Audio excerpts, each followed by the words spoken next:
สบายดีพี่น้องสบายดีเบิร์สุขุสุคนเนาะพอกันคือเก่าวันนี้พอกันตอนแรงๆเนาะพี่น้องก็คือที่ว่าเรือนเพชรไปทางใดเห็นแต่ข่าวนั่นแหละฆาตกรรมที่ว่านักหน่วงแห้งที่สุดเนาะก่อนอื่นก็ขอแสดงความเสียใจกับครอบครัวที่เพิ่นเสียลูกสาวเนาะก็คือคนที่เสียชีวิตก็อยู่อำเภอเดียวกันกับบ่าวดาวอยู่บ้านกับบริไกลทางลงพระธาตุโพนนี่ทางลงพระธาตุโพนคือที่เห็นอะไรไหมเนาะที่เฮานาที่สุดก็คือเฮาก็คิดว่าคนไกลใช่นะก็คิดว่าโมเมนต์คนแถวเขตนี้แต่เบิ่งกะคักคนนี่คนบ้านโพสีแก้วนี่โพสีแก้วเมืองไซภูทองนี่เมืองเดียวกับเมืองเฮานี่เมืองไซภูทองนี่ที่ถือฆาตกรรมนะถือฆาตกรรมก็ตามที่เพิ่นนั้นมาเบิ่งข่าวมากกะฆาตกรรมย้อนแฟนนอกใจประมาณนี้แหละเพราะว่าแต่บ่ฮู้ว่ามูลความจริงคือหยังนั่นแหละเพราะว่าเหตุมันเกิดแบบนี้ซึ่งมันแบบว่าสะเทือนขวัญสุดๆก็คือตอนไปเปิดร่างหัวอยู่ในถุงดำนะป๊อดพี่ชายผู้ไปเห็นนั่นติเฮาฮู้ความรู้สึกนั่นคือเฮาฮู้จักเลยว่าเป็นอะไรความรู้สึกนะเพราะเฮาที่ผู้ที่เคยเจอมาก่อนเนี่ยแบบสุดๆเลยคนเป็นอ้ายนะคันมันนั่นนะพ่อจะขาผู้บักผู้วันขาเนาะพุ่นแหละเบิ่งแบบสุดๆนะป่านนี้ชาวเน็ตก็แบบเนาะมันเกินไปนะจนแบบว่าโลกนี้นะเฮาสิเชื่อใจไผได้แน่ประมาณเฮาสิเชื่อใจไผได้แน่มันคือโหดร้ายแท้นะโหดร้ายทุกมื้อคู่มื้อนี่มันโหดร้ายที่สุดนะตามข่าวมาผัดว่าคนอยู่อำเภอเดียวกันหรือว่าอยู่เมืองเดียวกันกับเฮาผัดว่าใกล้เข้ามาโหดร้ายขนาดเลย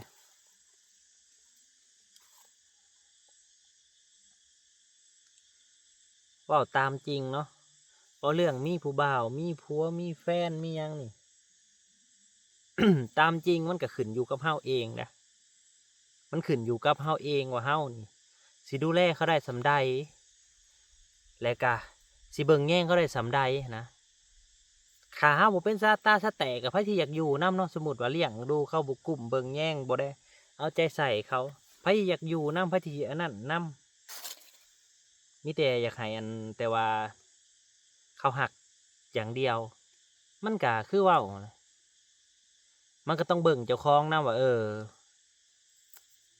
เฮาสิดูแลเขาส่ำใดผู้หญิงเนาะเขาที่ผากชีวิตอยู่นำเฮาต้อง เบิ่งแย่งเขาดี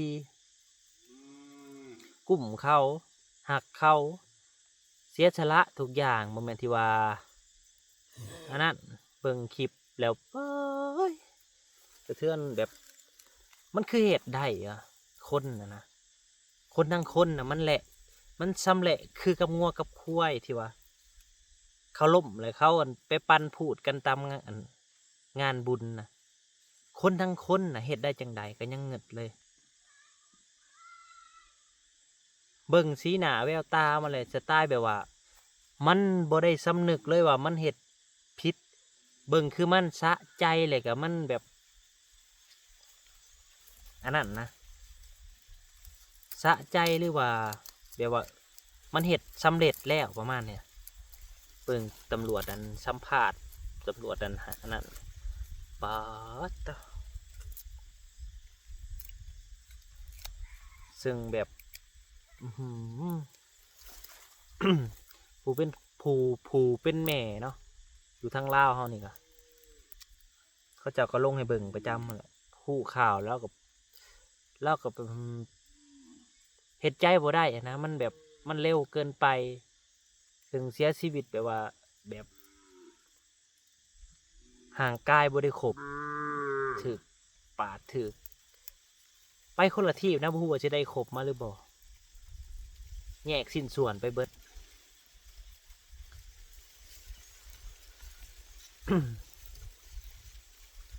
เขาเอิ่นว่ามันบ่แม่นคนเนาะตามอะมันบ่แม่นคนมันบ่แม่นคนที่มันเฮ็ดได้ขนาดนี้นะมันบ่แม่นคนแล้ว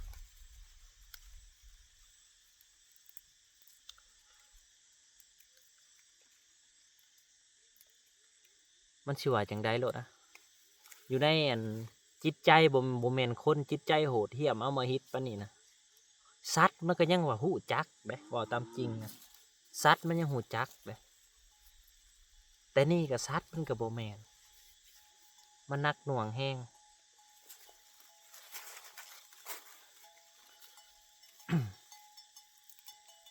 มันเนาะคนลาวเฮาหรือว่าฝั่งไทยอะแซ่กันสนั่นเป็นคดีที่ดังแห้งที่สุดคดีที่ดังแห้งที่สุดอีน่ากับบ่ได้อันนั้นเราเฮาคิดว่าคนอยู่ไกลบ่หรือจังได๋เฮาก็เลยอ่านเบิ่งว่าคนอยู่อันเนี้ยเดียวกันนี่อำเภอเดียวกันหรือว่า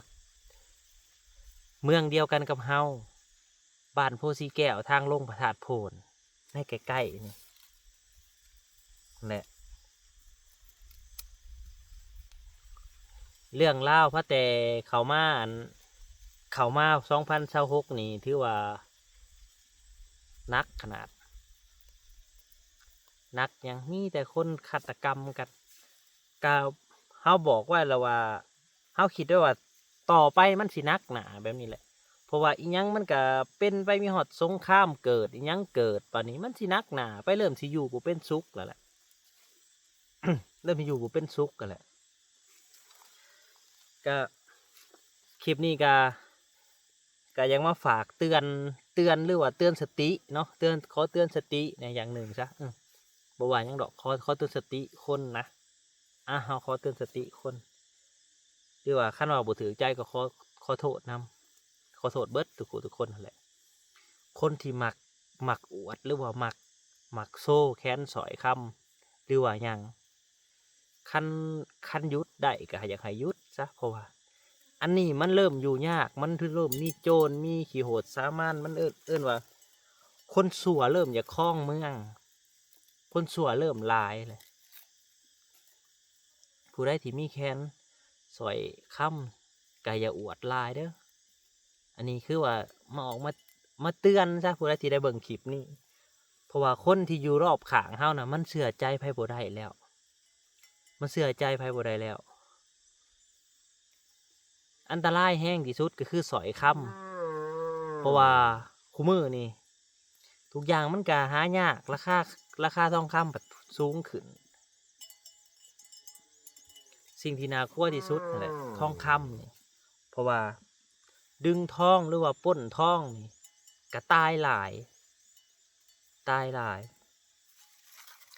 บางคนซื้อทองปลอมเนาะอันนี้บางคน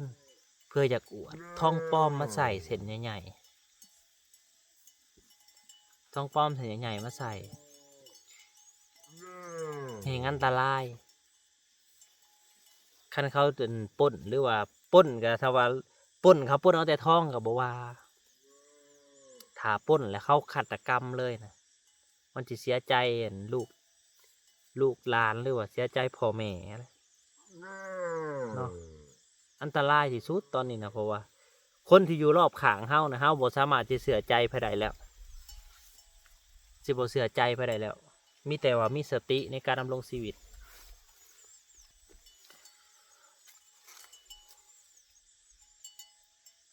จนแบบ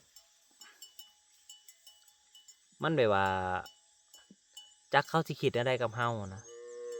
เขาสิคิดดีหรือเขาสิคิดชั่วกับเฮาแบบว่าอะไรนะ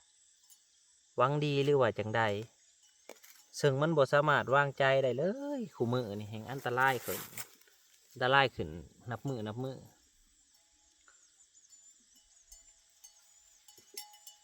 แบบนี้ก็จักสิใช้ชีวิตกันแบบใดเนาะต้องมีสติคือว่าแหละ เรื่องเรื่องอันนี้นะมีมีเหตุเกิดขึ้นคู่มือเห็นก็เป็นตาย่านเป็นตาย่านคือว่าอะไรบ้านเฮากับขี่ยามันหลายขี่ยาหลายคนอันนั้นหลายจักมันสิขีดแนวใดเนาะเห็นแขนสอยทองใหญ่ๆนี่มันก็โอ้ยความเพื่อนเอาความอยากได้มันครอบงำมันเหตุให้เกิดแบบว่าคิดว่าอยากได้แล้วมันก็เฮ็ดแล้วแหละโดยมันรู้จักว่ามันมีความผิดหรือบ่มีนั่นแหละ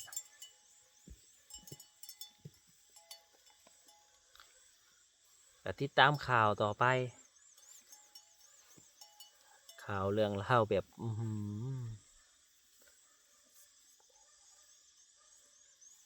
อยู่กันด้วยความหวาดระแวงเด้อบัดนี้มันบ่สามารถเสียใจไผได้นี่คนแปลกหน้านี่อันตรายเลย อยู่กันไปสู่กันไปเนาะแต่ก็ให้มีสติผู้ใดที่ว่ามีคำมีหยังหลายแขนอวดแขนอันนั้นก็อย่าให้เราหมัดระวังน้ำแน่เพราะว่าคันมันเกิดขึ้นแล้วมันจะบ่สามารถมาแก้ไขหยังได้เด้ก็ว่าถ้าเขาดึงเอาแตะคำซื่อๆก็ยังว่าใครอยู่แต่ว่าคันเขาป้นแล้วเขาขาถิ่มนั่นแหละอันตราย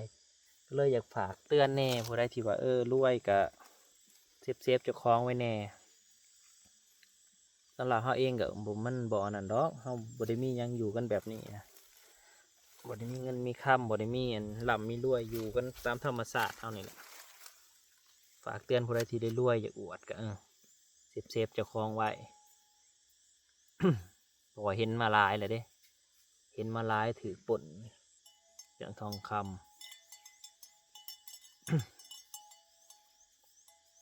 ติดตามข่าวต่อไปอันนี้ก็ได้เบิ่งข่าวต่อไปเขาอาจจะนำมันศพมันขามาเล่าวบ่เห็นเพิ่นติดต่อหา